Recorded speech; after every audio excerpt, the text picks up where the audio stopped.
Okay, this is how I set. Thank you, thank you, thank you, thank you. Okay. This is how I set the perfect level between the kick and the bass.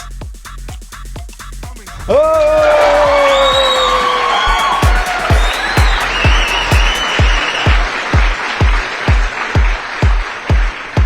Okay, so after gain staging, I want to know how loud my kick is. I'm using the display range of the equalizer just to give myself a number.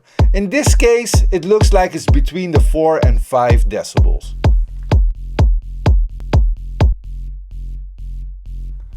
Okay, so now I turn off the sidechain of the sub and I raise the volume of the sub until I also reach between the 4 and 5 decibels.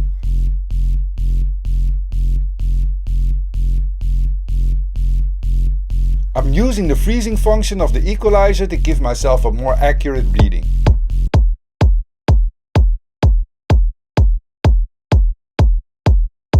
So now that both levels are the same, I'm turning on the sidechain again and we have the perfect balance.